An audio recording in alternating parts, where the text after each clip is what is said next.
Why are people not meant to learn Kabbalah until they're 40 years old? First of all, it says explicitly in the Sfarim, you saw from the Ramak.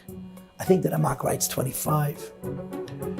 But it says in Sfarim that people should learn Kabbalah to a certain age. What people don't know, and they should know, is that Baal Shem Tov said the same thing also. Did you know that?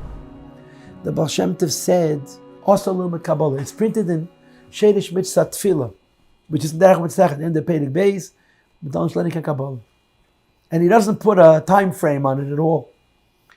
So everybody's running around learning Kabbalah, and you have all of these kashas. Those of us who learn Chassidus Chabad seem to be so involved in Kabbalah, and we disregard all of these questions and issues. I'm going to try and answer the question ideally in an optimal level. In other words, in a principled way.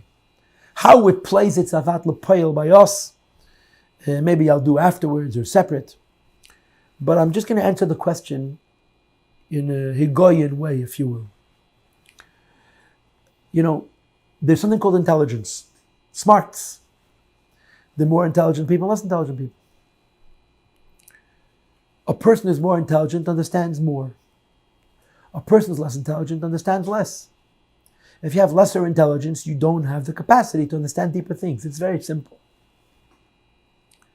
So if you're not bright, you just don't understand certain concepts, whether they're concepts in Gemara, Svaros of Achreinim, Nafkeminis Vishin Halachas and Rishonim, you just don't understand it. And when one doesn't understand, so they don't understand.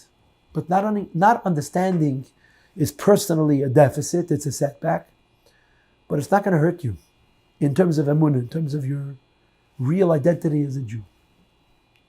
What happens if you're very smart and you understand everything, but you're a baby, you're immature? So here there's a bigger risk. Why? If you're truly intelligent and you understand an awful lot, but you don't have a sense of the responsibility of the information you have. You don't have a sense of the maturity associated with these ideas. It becomes a game. So you can be very bright, understand everything, and not have the slightest idea what you're understanding. You know, the difference between a person that comes to a doctor with a splinter and the person that comes to a doctor with a heart problem. They both went to the doctor. One is life and death, and one is a technicality. The same is true in Yom of Yiddishkeit. Pnimiyas HaTorah, Kabbalah, deals with lofty ideas, which are hard to understand in any case.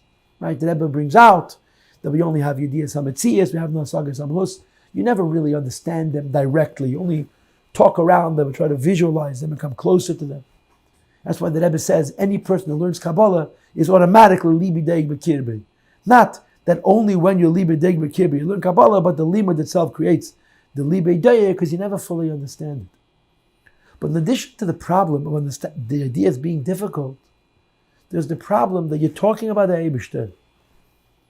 And you're talking about Eibishterliness, the Eibishter's light.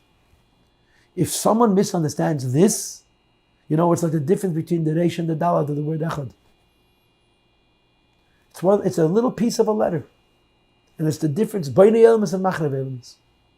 When you're dealing with Inyanim, they have to do with the Eibishter. And you're trying to understand, right? We're supposed to have emunah, faith. In Pnimiyas HaTorah, you're trying to understand Yom HaVelakus. A misunderstanding of an idea like that is a sakana gedola b'yosef. And it's not about being smarter, it's about being deeper. Being more mature. And this is why there are these limitations. These limitations are not to ascertain, to determine intelligence. These limitations are to determine depth, wisdom, maturity. Ben Arboim Labina, you turn 40, you have a wisdom, you have a depth. So you won't only understand the ideas better, you'll understand the ideas more correctly, with the proper humility. Just like it's brought in Chassidus, that a cotton is part of more mitzvahs. A child is not obligated to do any mitzvahs, not responsible for any aved he commits. What if you have a kid who's 11 years old, and he has a mind like Einstein, or Deragachever? He's 11, he knows the whole Shas. He knows Dal Chalke Shechel Naruch with all the Neisei Kelim. Ask him any Shaila and he can tell you the Psak. He's not Mechoyev in mitzvahs. And the Teretz says no. Why? Because he's a cotton. And a cotton is not a question of how smart he is and how much he knows. A cotton is the question of how much responsibility he has. And a cotton has no responsibility. That's why it's brought. A cotton ain't lay das.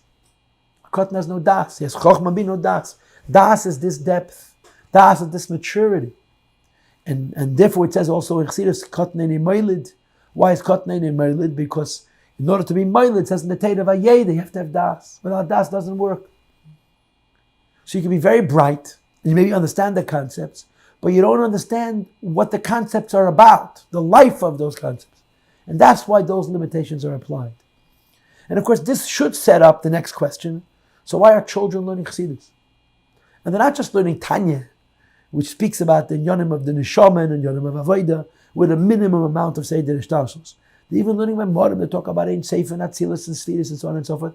And there's so much abuse. There's an Alter Chassidish Avot that the Rebbe Rashab, when he made Achei Temimim, which is really the first time young kids, relatively speaking, started learning Chassidus Chabad, the Rebbe Rashab had to apologize for Seder Ishtasos, for the butchering that they would take at the hands of these children.